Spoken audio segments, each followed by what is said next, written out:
2021 Global Summit for the World Travel and Tourism Council. Si evaluamos los desafíos que nos propusimos frente a esta pandemia, nuestra prioridad fue trabajar con especial atención a la dimensión humana. This virus has not only changed how we engage with each other, but how we connect. Just look at us today, sitting almost 2 meters of distance apart. First time ever. We also need and address the need of having local circuits of tourism around communities. And we need also to increase the capacity of them in terms of adopting technology and adopting these safety protocols. There is a very high barrier at this moment, and it's pretty much the following. World Health Organization identifies a set of activities of high risk, and one of them is still traveling. And that's what we need, science-based, uniform approach so people can travel safely in a frictionless way. Consistency is a good point. If governments who have constantly changed their policies have inhibited demand and intent from people who want to travel, I think what we're looking for through the summer, through the back of the year, is certainty. Whatever the friction cost is of traveling, understand what that is, and then be able to either pay or not pay those friction costs, but allow certainty so the traveler can book, the traveler can plan, the companies can correspond with whatever demand they need to service that planning and that travel. Sustainability is not about the environment, just about the environment. It's also about the economic sustainability, and it's also about the social sustainability. Y yo siempre digo que es importante pensar a la izquierda del punto decimal. Y esto quiere decir que hemos tenido un año para pensar. Y pensar quiere decir analizar, reflexionar, tener claro cuáles son las prioridades como ciudad y tener puesto el foco. And if we can get some level of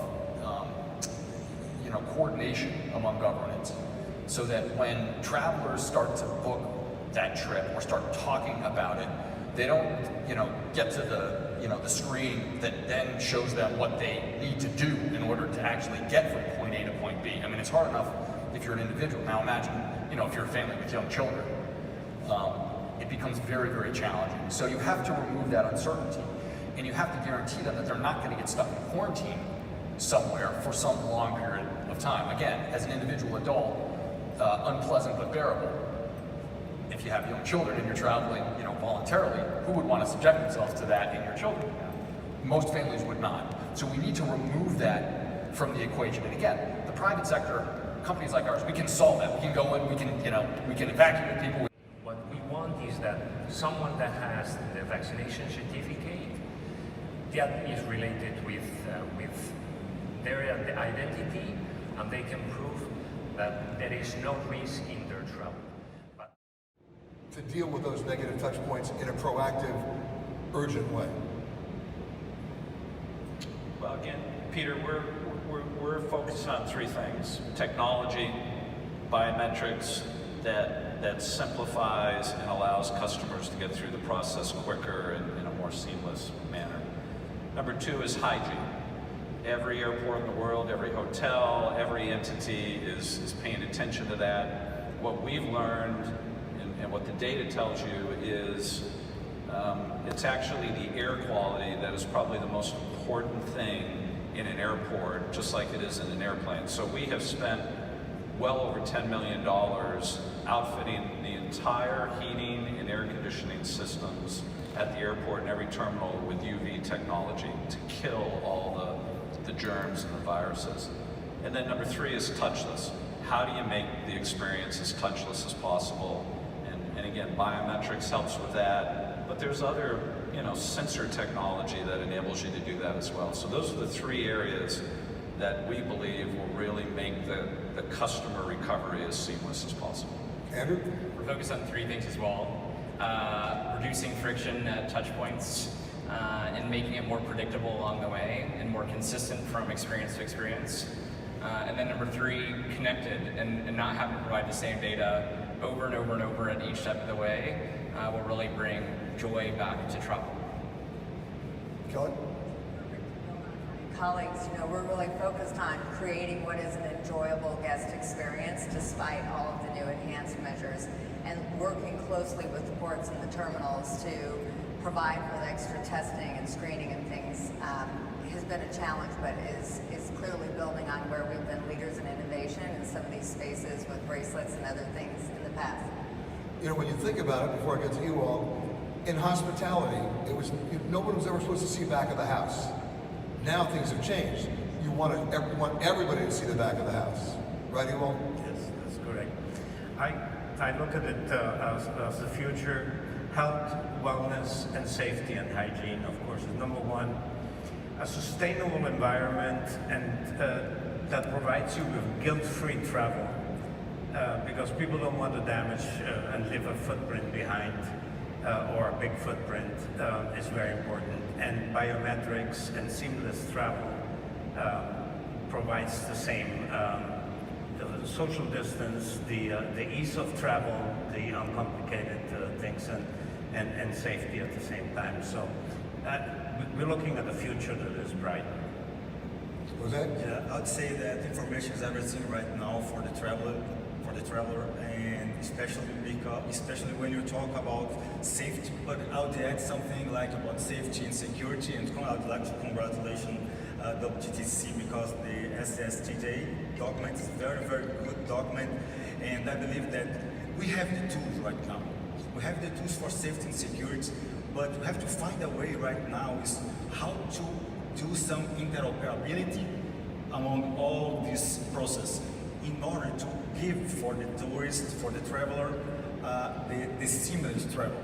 Because actually, Peter, we are explorer.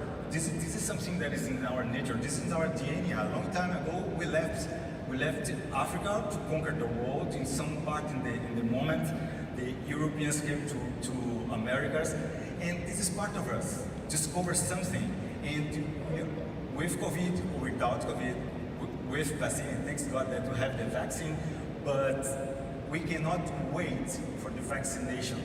We have to be confident that we can travel with protocols and what is safe, but much more the bio protocols. So I believe that we have to give or provide information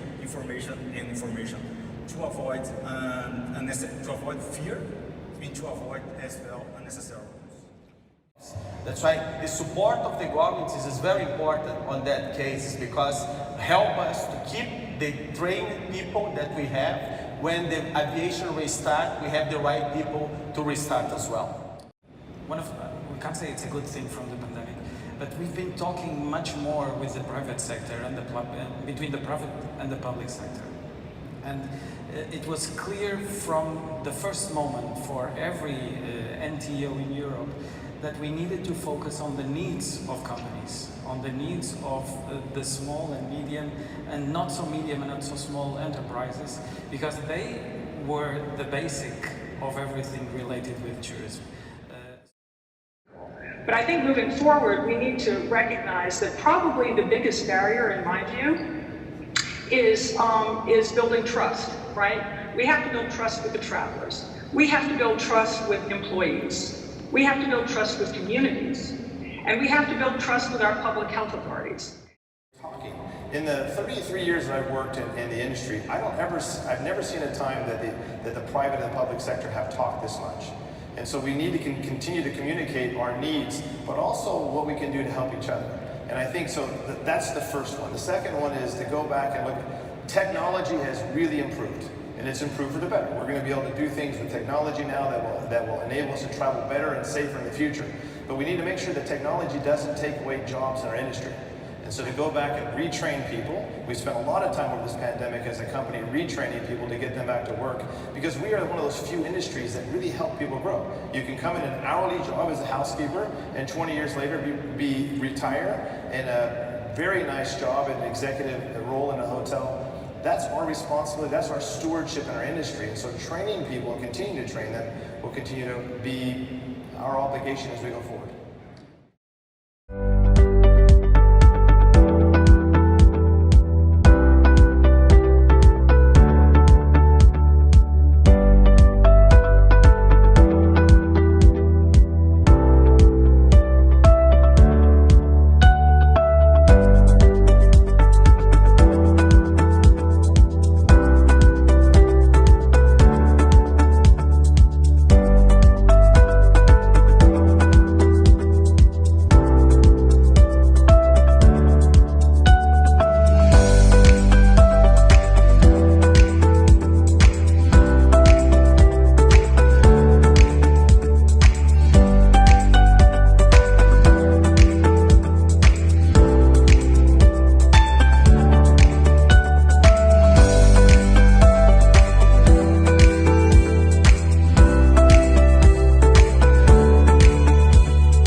look at the new tourist industry much more integrated with the society, with the community.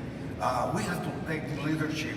We have to work more with alliances between the public and the private sector so we can improve our communities and let our visitors share and participate with the communities. We cannot. Two things I will say. The first one, it's the tourism is the new petroleum of Colombia. That I will say that we have achieved that goal, that it's a goal that we have from President Duque. And the second thing that I will say, we are completely recognized through actions, through sustainability, but through different actions as the most welcoming place on earth. I would definitely second the thing about making Mexico understand that tourism is our calling, that's something that the country has to do. That's the first thing that I would like to achieve. And the second one, which probably is more philosophical, is that I would make a better world by showing people that differences are good, that you're able, by knowing other places, to really start interacting better as a world. So I'll move that to 2025. Hopefully by then our business is fully recovered and all of our companies are carbon neutral. We announced on Earth Day our first company, Kentucky, which serves the youth travel market, will be carbon neutral next year. And I certainly hope by 25 we've achieved all of our D&I objectives as well. But if I may, I think more importantly, if I could ask everyone to stand up and please recognize and thank everyone from WTTC, all these incredible young people who've done such a job with Gloria to bring us here.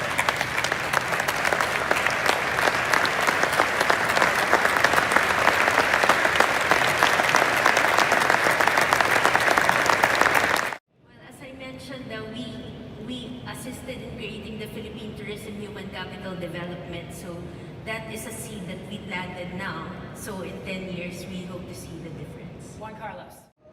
If I had to think of a word or an adjective, I would say connection with nature. In the case of Panama, one of the tourism experiences we're preparing is we have 7 authentic indigenous groups. And one of the things we are now inviting tourists and discerning travelers is to come and learn from ancestral cultures that have lived for millennia with a spiritual connection to nature. Now we are discovering that that is the correct connection and the right way to live is in equilibrium with nature. So that is a tourism experience and connection would be the word I would use. Okay, jump in. Science-based and ambitious. I think are other words I would use. Frank?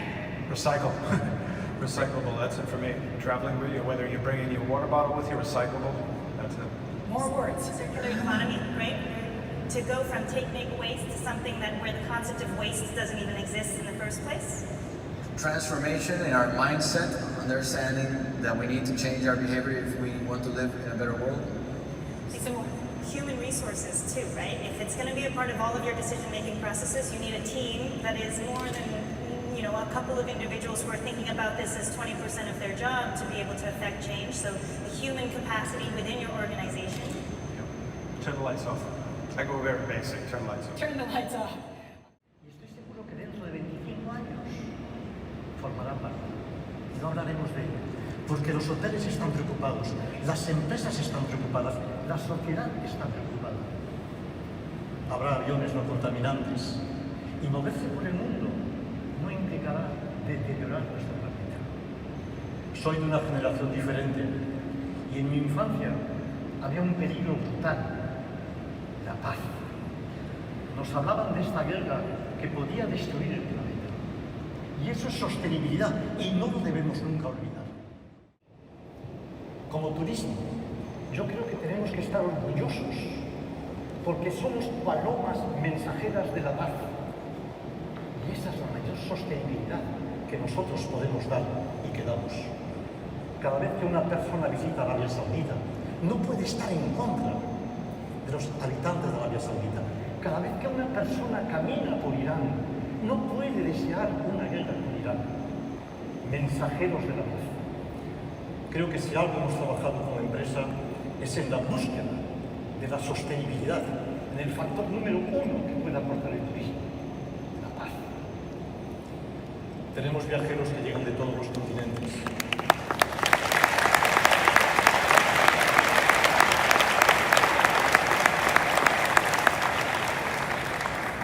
Nos unimos para intercambiar experiencias. Hacemos ceremonias por la paz. Buscamos que convivan personas de diferentes países. Señores, hablamos de sostenibilidad. Sin paz no hay sostenibilidad. Y no tengan dudas que el turismo ha sido el medio más eficiente de mandar un mensaje de convivencia, de respeto al diferente, de perder miedo por otras culturas. Todos mis guías son formados por la paz.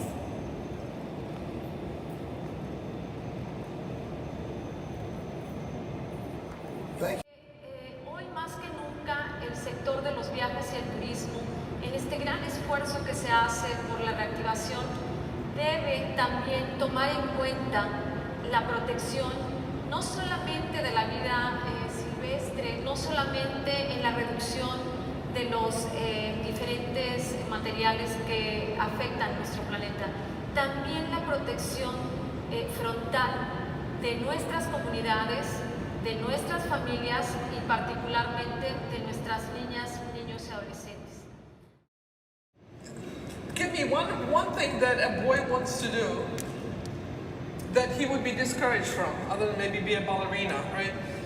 Give me one thing that a boy, the parents would say, no, you shouldn't do this. But girls go through that all the time. Whether it's a particular profession or a sport, or want to be a singer, I mean, they don't get the encouragement that boys do. So of course, because you don't get the encouragement, you don't have the confidence. Hablamos demasiado de que tenemos que cambiar. ¿Por qué?